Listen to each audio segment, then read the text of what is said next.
Welcome to the Property and Infrastructure panel. As was mentioned, my name is Kunal Kotwal and I'm part of the manager research team within Morningstar. Today I'm joined by Carlos Cucaro from Renaissance. He will be sort of the mouthpiece or the representative of the property side, and Manny Demianakis from AMP Capital, who's going to be essentially representing the infrastructure side. How I thought I'd actually run this session was a bit about the composition of the asset classes and what is there anything that essentially a managed account structure stops these guys investing in or they have to maneuver around, etc. We're also going to talk about the risks of the asset classes, possible future expectations of outcomes with regards to return, etc. And also the practicalities of the operational side from i.e. implementing it through this particular structure. So welcome, gentlemen. Thank you for joining me. Guys, I just wanted to kind of firstly start on the fact that we see a lot of, we're hearing the amount of popularity in managed accounts is increasing through time, etc. Are you seeing that in your businesses or are you beginning to see that in your various businesses? Manny? Look, definitely. I mean, firstly, it's my first IMAP conference. Thank you, Toby, for the invitation, and it's been a great day, so I'm very likely to come back, mate. Then the fact that we are here is an indication of that. If I look at the advisors we deal with across, whether it's large licensees, boutiques, IFAs, there's been a lot more interest across all of our funds from managed account providers and advisors that are moving to that approach. So absolutely, and particularly with the fact that we're heavily working in the infrastructure and property space. Mm-hmm. Carlos? I'll be a little bit different. We've managed a couple of SMA structures now where we provide our IP on REITs, and it's been small. It's been growing, but a very slow rate at the moment. But you can see the momentum coming. Mm-hmm. It's all over the press. There's been talked about in things like this a lot, and so you can see it's a way of the future. Okay. And Manny, you sort of said that you're actually experiencing it right now. I mean, is there any preferences in terms of clients' construction of the mandate? Are they wanting you to restrict certain areas, or how are they? What's the actual mandate restrictions that are coming across? In our case, given, and it was interesting hearing the comments about global equities and offshore, we're still seeing advisors using the same fund or solution as part of their managed account. So given the nature of global infrastructure and the fact that a lot of the securities trade either in Europe or in the US, it's still going through a fund structure. But what we also did was partner with Beta Shares to create active ETFs to make it then again easier for those advisors that are using brokerage services to buy a fund like they would an ordinary share. So I think that decision from us is also an indication. Look, I'd say most of the interest has probably been around a lot of the unlisted assets that we run because it's very difficult for separately managed accounts or managed accounts to get that exposure unless you go through a fund. Okay. Carlos, anything to add? We haven't had any restrictions. I mean, it's a single asset class, REITs. It's liquid, even in some of the small caps for smaller clients that can get set. So there hasn't been really any restrictions on the sort of things that we can put in the portfolio. Cool. Well, I thought we'd sort of change tack a little bit and kind of start from basics in terms of maybe we should just define what the property asset class entails. The sectors, the companies, any company. You sort of hinted on it previously, but is there anything that you can't get access to in this sort of structure, whether it's small cap, etc.? Sure, I'll give you a bit of a rundown, and you can see I'm an old timer because I've published printed notes, whereas the guys bring the iPads. If you look at the REIT market, it's a listed market, 120 billion market cap, and the ASX 300 REITs. There's about 32 stocks now. There are 115 billion market cap. And there's another dozen or so stocks outside of that, which is small and haven't made it into the index yet. And there's another $4 billion or thereabouts. So around 120 billion. I went through the breakup of the sector before I came, and it's the traditional sectors. Retail makes up 54% of the index. When you look at the underlying assets within the stocks, and you break up the diversified funds into their various components, 54% is retail. Office is just shy of 20%, it's 19%. industrial 17%, residential, there's a lot of talk about residential, it's 4% of our index, and that includes Stockland's development operation, Mirvac's development operations. And then there's other, which is 6%, and that's been growing a lot in the last few years. And just to give you a bit of a rundown on that 6%, it includes things like self-storage, where we have National Storage, as well as Abacus runs the storage business as well. Childcare centres, we've got a couple of those. This is like Noah's Ark, there's 2 of each. There's pubs, we've got a couple of pub funds. There's a couple of operators in retirement. That doesn't include Avio. I know there's been a lot of press about Avio, but it's not in their REIT sector. There's a couple of stocks that deal in caravan parks where they convert them into seniors accommodation as well. And and we now have Iron Mountain, which is document storage. They took over the Recall business, and they're listed as a REIT in Australia. So that's been growing through IPOs and other listings. And also there's in office, there's been a lot of new IPOs in the last 3 or 4 years of suburban office buildings. You know, previously the AREIT market was known for its office exposure and the glitzy, large CBD office towers. Now we have stuff in the suburbs of good quality too. So it's been broadening, and a lot of people talk about the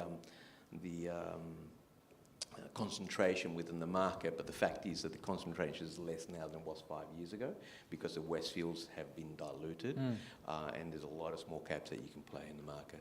But it's still quite concentrated, right? In the sense that there's a lot, there's close to 80% in the top 8, and then there's a big tail that you can play. And the trick there is to keep your fund capacity at a limit where you think you can add value and play the mid caps and play the small caps. Thank you. And Manny, in terms of global listed infrastructure? Oh, where do I start? And given at the time of the day it is, I would have liked to actually maybe shown a video of one of my favourite movies of the 80s, Planes, Trains and Automobiles, but we couldn't quite get the link going. Thank God, yes. When people think about infrastructure, they probably do think about airports, toll roads, telecommunications, and that they are typically, especially in Australia, we don't, if you look at the Dow Jones Brookfield Index, there's 140 securities in that index. There's only 6 of those come from Australia. So when you're looking at infrastructure, and particularly listed infrastructure, it really is a global story. The market in listed is about $2.8 trillion. So in the last 10 years, there have been 55 IPOs. So it's very much an emerging asset class. But from a point of view for someone like us, we do also play in the unlisted space. That's a very big part of our portfolio. And interestingly, whilst it sounds like $2.8 trillion and about 140 securities globally is a big market, according to McKinsey back in 2013, they said there was going to be $57 trillion of investment required in core infrastructure across the globe. Now, the reality is with the way governments are going globally and their balance sheets being pretty stretched, it's going to fall on the private sector to fund those investments. And it's a pretty exciting time to be in that space, and certainly when we talk about it, it might not sound that interesting when you're talking about airports or toll roads and telecommunications. It really does, if you think about our daily lives and the way we live, it touches everybody on a daily basis. And equally, there are other areas where you might not think about infrastructure, like social infrastructure, and that's where governments aren't able or aren't willing to fund upgrades to hospitals, local schools, and the private sector's being called in to do a lot of that. So we think the space will grow, and it's probably, again, beyond the areas that people are traditionally aware of as infrastructure investments. And I'd also say that, this, in terms of the listed versus, we'll talk about that a bit later, the great thing about buying it as a listed investment is you're seeing more and more securities coming to that benchmark, so there is more availability for the investment management team to do their research and find opportunities. And so just quickly, I mean, in the previous session, we talked about some of the panel was sort of mentioning the international securities, and it can be a bit troublesome, purchasing these under a managed account structure, etc. How do you guys do it, given it's a global remit?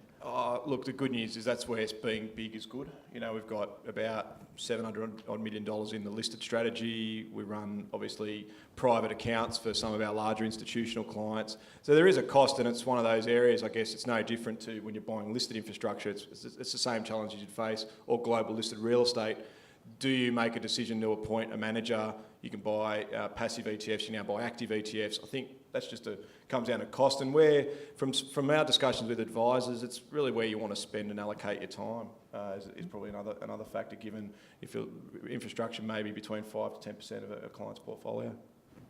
So Carlos, just in terms of people always mention the technicals, but I don't think we shouldn't actually not be cognizant of this. I mean, in terms of this huge monetary flow from various parts of the world, because we have a positive, whether even if our bond yield is whatever it is, 2.5 plus, I mean, it's still relatively a real rate of return, right? So a lot of that, Japanese investors, et cetera, there's been a lot of cross country flows that have come into Australia, buying our unlisted assets, our listed assets, et cetera. What are your thoughts on that? Is that a phenomenon we're seeing on the listed side as well as the unlisted, or just the unlisted and not the listed? I think it's everywhere. I think the search for yield's been global. It's been across many asset classes. I mean, obviously, infrastructure and utilities is another one that has been benefiting from the search for yield. And as returns have got smaller and smaller over the last few years, and bond rates have been at all-time lows, that search has continued, and it goes to the core, the most premium assets first, and when there's no further value to be gotten out of those because the cap rates are too low, they go to the next tier down and look for value in the best possible quality they can find among secondary assets. And it just trickles down. It's a normal cyclical thing when you go through mega cycles in bonds, and property's a beneficiary of that, and has been over the last few years since the recovery from the GFC, and now it's looking toppy. Property's looking toppy. Cap rates are near all-time lows in the office market in Sydney. The previous lows for capitalisation rates was around 5%. We're now hitting 4s. Bonds are lower now, so the pickup to bonds is still pretty good, but we are hitting cyclical highs in values, lows in cap rates. And the same goes for some of the other asset classes as well. I mean, the sector's in pretty good shape. It's in much better shape than going into the GFC last time, where we were investing overseas. We had too much gearing. None of that is in place now. There's no financial engineering of any note, and balance sheets are a lot more conservative. They've tossed out a lot of non-core, lower quality assets, as opposed to the pre-GFC era when the REITs were buying lower quality at higher and higher prices. That isn't happening anymore. On the contrary, they've improved the quality of the portfolios, and going into the peak of the cycle, as they have demand from syndicators, from overseas buyers, from wholesale funds, the REITs have actually been improving their portfolios through recycling and putting that money to work in better quality assets and developing their better quality assets, expanding shopping centres, etc. Okay. And Manny, on the infrastructure look, side? it's. I mean, there's obviously, as I said, if you look at the necessity. So I talked about the fact that there was more. We saw IPOs and there's more listings of infrastructure securities. It really looks as two factors at play globally. You've got the fact that existing infrastructure in developed markets needs upgrading, and again, governments aren't going to do that. And then you've also got the globalisation and the development in the developing world. Sorry, so so there's those two factors at play, and I'd suggest that it's not all infrastructure assets are the same. So there's also that whilst there's, like I said, 140 securities in the benchmark. It takes an understanding of the different contracts. There's obviously different regulatory risks. We tend to avoid greenfield investments, greenfield assets. It's not to say that they're not a worthwhile investment. It's just for us, most of the clients that go into listed infrastructure are doing it because of the chase for yield. They're wanting sustained long-term income streams. And the great thing about infrastructure is they are contracted, often monopolistic, and you can get a pretty stable income for a very, very long period of time, which is suitable particularly for institutional investors that have really long, if we're living longer. We see this even at a retailer with financial planning clients. The money just has to last longer, and infrastructure matches that liability profile really well. And just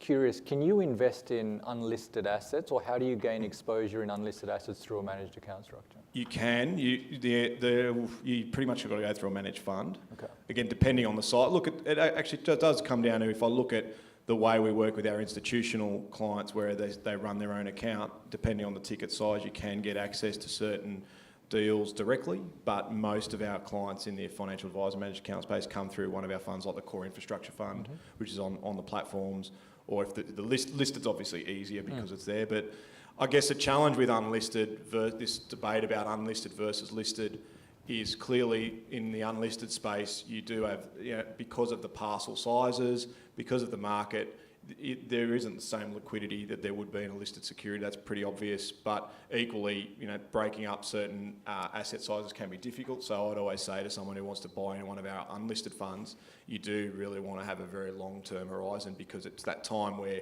you might want to get out at the same time. And if there aren't ways or other institutional clients who want to take those units in an unlisted fund, that can create a liquidity event. Whereas in the listed case, you don't have that scenario. But equally, then you get some. It's one of those things. Even when you're buying listed equities, you're in cahoots with investors that may have different desires and needs to yourself. So the great thing with a lot of unlisted infrastructure assets is most of them are long-term institutional pension-style investors. Whereas in listed, we do see volatility and we do see speculation in some of the securities, particularly something like a Transurban or a Sydney Airport would be a really good example of that. Mm-hmm. One thing that we've sort of heard grumblings on for an extended period of time is the interest rate sensitivity of both of these asset classes. So, we've had a really good time of interest rates grinding lower, and yes, there's a small sell-off, but it kind of tends to grind lower again. What are your thoughts on that in terms of how sensitive are property and infrastructure assets to rising interest rates? Yeah, quite. It depends on where you are also in the valuation cycle for the assets, right? So if you take the A-REITs, for example, coming out of the GFC and even up to 2012, you're trading significant discounts to NAVs or NTAs. I use NAVs because that encapsulates the value of a Stockland's development business, for instance, on top of the NTA. So a discount to NAV at a time when the market's heading into a recovery phase, it doesn't really matter what bonds do, because you're gonna get that recovery. Offshore money's coming in, sovereign wealth funds in particular buying Australian assets because of the attractive regime, the transparency, and the yields they were getting at that point in the cycle. So they were going up. Then from 2014 onwards up till mid-2016, it's really that falling bond rate that's driving up assets like A-REITs and other asset classes, as I mentioned before, and driving them to a point where by mid-16 we were trading at 10% premium to NAV, and the NAVs were quite elevated by then. They've gone even higher now, but at an elevated point, a 10% premium is too much. So we've had about a 15 to 20% correction since then, and now they're trading at a 10% discount to NAV, and that's probably about fair value, and they do remain subject to what happens to bonds. What your view on inflation, global growth and bonds is going to determine whether the A-REIT market is a outperformer or underperformer versus especially cyclical sectors in the ASX. Mm-hmm. Oh, look, it's definitely topical, and I'll make available. We commissioned a research paper in April of this year on this very topic around what would backups in bond yields mean to certain types of infrastructure assets. So our view really is it depends on the type of infrastructure asset as to how bond sensitive they are, and also the way the debt. So there's two factors at play. Clearly, if there's an increase in bond yields, then that potentially takes away capital from what would have been invested in infrastructure assets going into the risk-free assets, so that trend could happen. But equally then, some of the particularly social infrastructure assets are highly levered because of the fact that they're contracted long-run income stream. At the end of the period, there's no capital left. Effectively, all of the capital plus income has been returned to the investors in those, particularly in the public-private partnerships. So they have somewhat of an interest rate sensitivity because of that, the way the debt's structured. On the flip side, if you looked, this paper we looked at three different asset classes. So the bond proxies, we looked at growth style infrastructure assets, and then we looked at sort of regulated utilities. On the growth side, the hypothesis was, again, it comes back to why are bond yields increasing? If bond yields have actually increased because the economic climate is better, then that would mean that the assets, particularly assets like airports and toll roads, are probably going to exhibit better earnings. So they're less. So bond pricing is only one component of their total return. But when you're looking at, and then we looked at regulated utilities, the impact of interest rate rise, bond yield rises, was somewhat marginal because a lot of their income that they earn is basically on the volume of the commodity or what they're distributing. So gas and energy pipelines are a really good example of that. They're somewhat less exposed to bond prices, and equally saw that last year when commodity prices fell in some sectors. We saw the pipelines that distribute the commodity actually fell in price. We actually saw that as a bit of an opportunity because we knew that effectively the price of the commodity is not really what drives the earnings of these infrastructure assets. It's actually the volumes that they're putting through, and that again is somewhat linked to economic activity. Mm-hmm. Yeah, I was going to say theoretically, movements in interest rates with real estate assets, and I imagine it's the same with infrastructure, shouldn't really have a long-term effect on their value. And that's because, like Manny said, if bond rates are going up because the economy is stronger, there's inflation, there's better economic activity across all sectors, eventually your income starts to show through. Your rents go up. In the case of infrastructure, whatever your pricing mechanisms will eventually go up, so there should be an equal increase in growth as there is in the real rate, and therefore there shouldn't be a theoretical impact on your valuation. The problem is that increase in income comes with a lag, so there is a transitional effect on the pricing of a listed security when it's priced day to day, that says I'm not going to get that income increase maybe for 2 or 3 years because of the locked-in nature of the leases, and until the leases expire and I can get a new tenant in there or the same tenant at a higher rent, I don't get an increase in income. And so for that period, you're going to underperform if you're already at valuation or above valuation. And just in terms of the whole AREIT asset class, right? Many advisors say, well, what's the point in allocating a discretionary amount to AREITs when I'm better off in G-REITs because all these concentration risks and investment universe, etc. So what do you like? Why should people allocate to AREITs as a discretionary allocation? Yeah, there's a couple of elements to that. The global REITs can traditionally be more volatile, and there is a concentration risk as well in global REITs because 40-something% of the globe is the US, right? So immediately, and so it's very hard for managers in G-REITs to actually not allocate to the US if they think the US is going to underperform because of rising rates quicker than anywhere else in the world. So there are regional concentration risks. So what they point to in the AREIT market is stock concentration risk, and the good thing about the AREIT market is that we've had a good dispersion of returns. So as an active manager, you can still add value. You can go underweight the stocks that you think are expensive. If that's retail stocks, then you're underweight retail, overweight small caps, or the offer stocks may offer value at some point. So you can actually tilt it and get quite differential returns. And they also have different risk profiles because they're structured differently. Their business models aren't all the same, and their strategies in terms of which markets they're buying and selling in are also differing. So the returns have become quite dispersed. So for an active manager like us, it's been quite good to be able to add value over and above the long-term return. And the long-term return's been, we're currently at 5% yield, giving you about 4% income growth.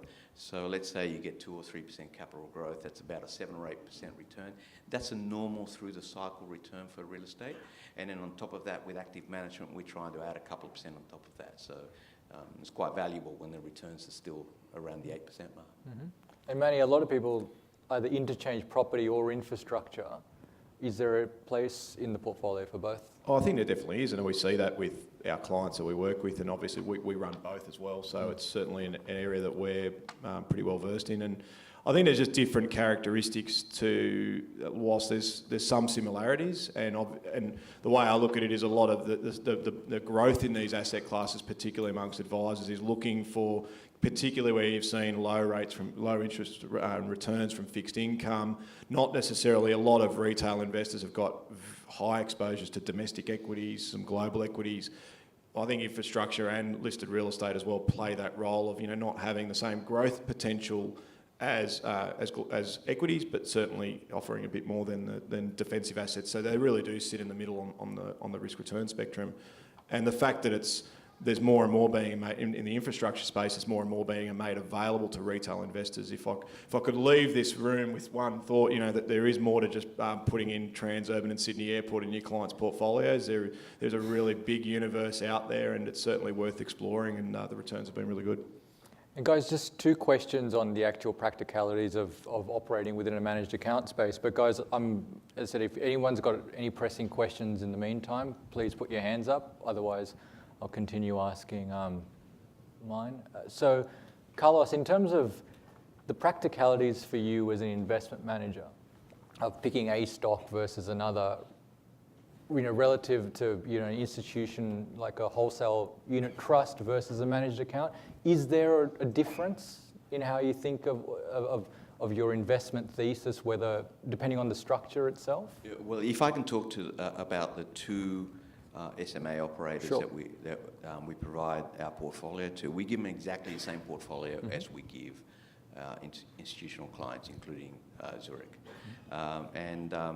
And the reason for that is that they've sought us out for the portfolio that has delivered for us, and we try to keep the performance as consistent as we can across our client base.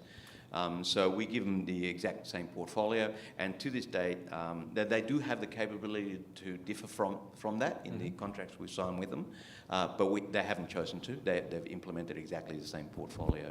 So for us, it's been no different, and it's about giving the same experience to all our clients. And how often do you give the portfolio over? Well, the contracts normally say anything up to 3 months, but we can make decisions daily and weekly. We tend to go in there once a week or sometimes once a fortnight if it's been very quiet, and put in some marginal changes that we've made in the portfolio, and then the operator obviously executes those trades through their brokers.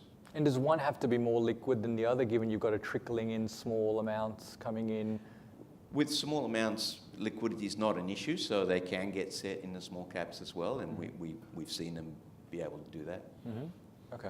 Manny, anything? And look, given the nature of global interest, both on the unlisted and listed side, we haven't offered it as a direct managed account. Having said that, it's obviously most of our work's coming through the newer generation platforms. And our view really is, if you look at to date, you've only had passive ETF options to get set in something like global listed infrastructure. This is clearly a case where there's because of the nature of the asset class, a conjecture over which benchmark you should invest in is a good case for active management. And I think buying an ETF, an active ETF, the same way you'd hold your other shares, makes it really easy to slot that in. So again, would never say never that we wouldn't offer a global infrastructure managed account for someone that wanted it, but at this stage, given the challenges around global investing and the way we've offered it now, is probably the most cost effective and the most efficient. Is there any instances that your unit trust holdings differ in any way from your managed accounts? No, like I said, we've given them exactly the same portfolio. There could be timing issues. Sure. If we provide a portfolio, at 9:30 in the morning, and if it takes a day to get set, and we may get set quicker or more slowly in our institutional mandate with our other clients, then there could be marginal slippage, but really that's the only instance. Actually, one question we do get asked a lot is with Glyn, which is the active ETF version, the fund is the market maker. There really shouldn't be discrepancies in pricing, but that's obviously the difference between buying an unlisted managed fund where there's one price struck a day versus an active ETF where obviously there's intraday pricing, but that's just something to be aware of. But most, working with beta shares, we haven't had any problems to date. Okay. Any questions, guys? There's probably about 2 minutes left. No? Cool. There's actually 55 seconds left. Anyway, thank you, gentlemen. It was a very good discussion. Thank you very much. Thanks, mate.